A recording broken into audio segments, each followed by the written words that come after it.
ড্যামের এই দিকটাতে দেখুন পুরো জলে জলাময়, প্রচুর টিয়া পাখি রয়েছে এখানে। ওই মেসেঞ্জার পাহাড় এই দিকটায় দেখুন। এই ড্যামে 21টা ব্যারেজ রয়েছে, 21টা গেট আছে এখানে। গেটে এদিকটা দেখুন, জল যখন ছাড়ে তখন দেখতে পাবেন। দেখতে থাকুন, দেখতে থাকুন। ব্যারেজের উপরে রয়েছে 21টা গেট রয়েছে। এটা আপনারা জানেন, অনেকে জানেন না, সেটা বললাম। এখানে 21খানা গেট আছে। হাঁটা চলা করছেন, কটা গেট যদি বলি বলতে পারবেন না। 21খানা গেট আছে। হ্যাঁ 21টা গেট। হ্যাঁ এই এই এই এতক্ষণে ঠিক বলেছেন, ঠিক বলেছেন। হ্যাঁ এই ব্যারেজের উপর হাঁটছে। হ্যাঁ আচ্ছা, এই দিকটা দেখছেন। সবথেকে মজার জিনিস, সূর্য উদয়টা আমরা যেভাবে এই নিচে থেকে এনজয় করেছি এবং তার ছবি আমাদের ক্যামেরা বন্দি করা রয়েছে। আদিত্যদাই তার একমাত্র সাক্ষী।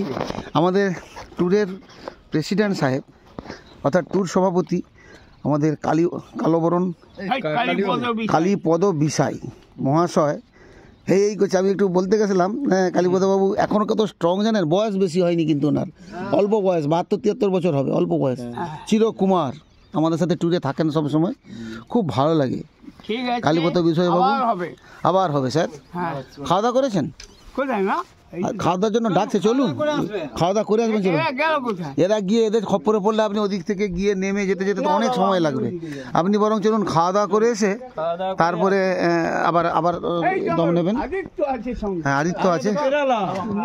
আদিত্যদা কি করেছে জানেন? আপনি অবাক হয়ে যাবে। আদিত্যদা এদিকটা আসুন, দেখাই আপনাকে। এই যে এবড়ো খেবড়ো রাস্তা, টোটালটা সেই দিক থেকে নেমে ঢালে এই এবড়ো খেবড়ো পেরিয়ে ওই জঙ্গলের ভিতর দিয়ে বলে আমি ভালুক ধরবো। ভালুক ধরতে গিয়ে ঘুরে ঘুরে ঘুরে ঘুরে এত দূর থেকে আসছে। ঘুরে ফিরে মানে ওকে শিয়াল তাড়া করছে, সেটা আপনি বলতে পারেন। দুর্দান্ত জায়গা, দারুণ। হ্যাঁ ও ব্যালেন্স কম থাকলে পড়ে যাবে। হ্যাঁ এটা ঠিক কথা, ব্যালেন্স কম থাকলে খুব বিপদ। বয়স হলে ব্যালেন্সটা দেখবে কত কমে যাবে। কিচিরমিচির শুনতে পাচ্ছেন, টিয়া পাখির কিচিরমিচির। ব্যারেজের উপর দিয়েই যাচ্ছি, দেখতে থাকুন, সুস্থ থাকুন, ভালো থাকুন। সাইবেরিয়ান পাখি ওগুলো দেখুন, নমস্কার। সাইবেরিয়া থেকে এসছে।